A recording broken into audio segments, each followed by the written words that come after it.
छठ पूजा व्रत कथा विधि। मैं इस वीडियो के द्वारा छठ पूजा का महत्वपूर्ण एक कथा बताने वाला हूं, जो छठ पर्व का महत्व क्या है और छठ पर्व किस प्रकार से मनाया जाता है। इन सारी बातों की जानकारी इस वीडियो के माध्यम से मैं बताने वाला हूं, तो कृपया वीडियो को अंत तक जरूर सुनिएगा। बहुत ही सुंदर और ज्ञानवर्धक कहानी है कि छठ पर्व को किस प्रकार से मनाना चाहिए। तो आइए कहानी प्रारंभ करते हैं। जैसे कि सूर्य षष्ठी महात्म्य। भगवान सूर्य, जिन्हें आदित्य भी कहा जाता है, वास्तव में एकमात्र प्रत्यक्ष देवता हैं। इनकी रोशनी से ही प्रकृति में जीवन चक्र चलता है। इनकी किरणों से ही धरती में प्राण का संचार होता है और फल फूल अनाज अंडाणु और शुक्राणु का निर्माण होता है। यही वर्षा का आकर्षण करते हैं और ऋतु चक्र को चलाते हैं। भगवान सूर्य की इस अपार कृपा के लिए श्रद्धापूर्वक समर्पण और पूजा उनके प्रति कृतज्ञता को दर्शाता है। सूर्य षष्ठी या छठ व्रत इन्हीं आदित्य सूर्य भगवान को समर्पित है। इस महापर्व में सूर्य नारायण के साथ देवी षष्ठी की पूजा भी होती है। दोनों ही दृष्टि से इस पर्व की अलग अलग कथा एवं महात्म्य है। सबसे पहले आप षष्ठी देवी की कथा सुनिए। जैसे कि छठ व्रत कथा है। एक राजा थे प्रियव्रत, उनकी पत्नी थी मालिनी। राजा रानी निसंतान होने से बहुत दुखी थे। उन्होंने महर्षि कश्यप से पुत्रेष्टि यज्ञ करवाया। यज्ञ के प्रभाव से मालिनी गर्भवती हुई, परंतु 9 महीने के बाद जब उन्होंने बालक को जन्म दिया तो वह मृत पैदा हुआ। प्रियव्रत इससे अत्यंत दुखी हुए और आत्महत्या करने हेतु तत्पर हुए। प्रियव्रत जैसे ही आत्महत्या करने वाले थे, उसी समय एक देवी वहां प्रकट हुई। देवी ने कहा, प्रियव्रत, मैं षष्ठी देवी हूँ। मेरी पूजा आराधना से पुत्र की प्राप्ति होती है। मैं सभी प्रकार की मनोकामना पूर्ण करने वाली हूँ, अतः तुम मेरी पूजा करो, तुम्हें पुत्र रत्न की प्राप्ति होगी। राजा ने देवी की आज्ञा मानकर कार्तिक शुक्ल षष्ठी तिथि को देवी षष्ठी की पूजा की, जिससे उन्हें पुत्र की प्राप्ति हुई। इस दिन से ही छठ व्रत का अनुष्ठान चला आ रहा है।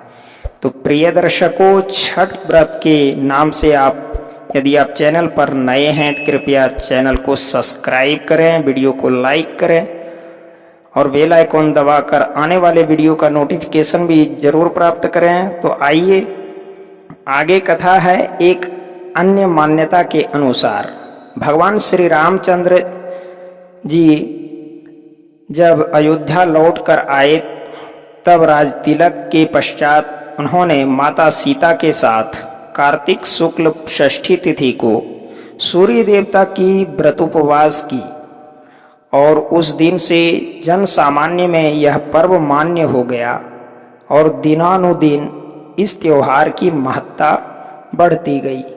वह पूर्ण आस्था एवं भक्ति के साथ यह त्योहार मनाया जाने लगा। छठ व्रत का विधान इस प्रकार से है कि इस त्योहार को बिहार, झारखंड, उत्तर प्रदेश एवं भारत के पड़ोसी देश नेपाल में हर्षोल्लास एवं नियम निष्ठा के साथ मनाया जाता है। इस त्योहार की यहाँ बड़ी मान्यता है। इस महापर्व में देवी षष्ठी माता एवं भगवान सूर्य को प्रसन्न करने के लिए स्त्री और पुरुष दोनों ही व्रत रखते हैं। व्रत 4 दिनों का होता है। पहले दिन यानी चतुर्थी को आत्मशुद्धि हेतु व्रत करने वाले केवल अरवा खाते हैं, यानी शुद्ध आहार लेते हैं। पंचमी के दिन नहा धोकर खाते हैं, यानी स्नान करके पूजा पाठ करके संध्या काल में गुड़ और नए चावल से खीर बनाकर फल और मिष्ठान से छठी माता की पूजा की जाती है। फिर व्रत करने वाले कुमारी कन्याओं को एवं ब्राह्मणों को भोजन करवाकर इसी खीर को प्रसाद के तौर पर खाते हैं। षष्ठी के दिन घर में पवित्रता एवं शुद्धता के साथ उत्तम पकवान बनाए जाते हैं। संध्या के समय पकवानों को बड़े बड़े बांस के डालों में भरकर जलाशय के निकट यानी नदी, तालाब, सरोवर पर ले जाया जाता है। इन जलाशयों में ईख का घर बनाकर उन पर दिया जलाया जाता है।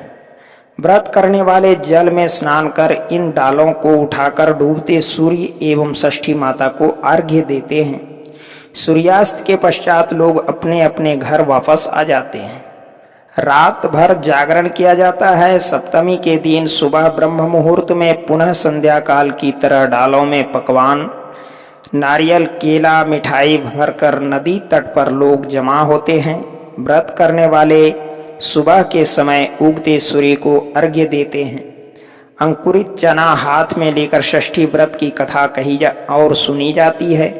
कथा के बाद प्रसाद वितरण किया जाता है और फिर सभी अपने अपने घर लौट आते हैं। व्रत करने वाले इस दिन पारायण करते हैं।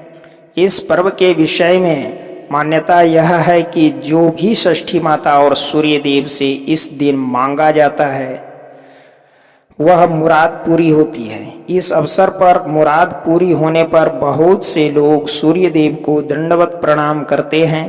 सूर्य को दंडवत प्रणाम करने का व्रत बहुत ही कठिन होता है।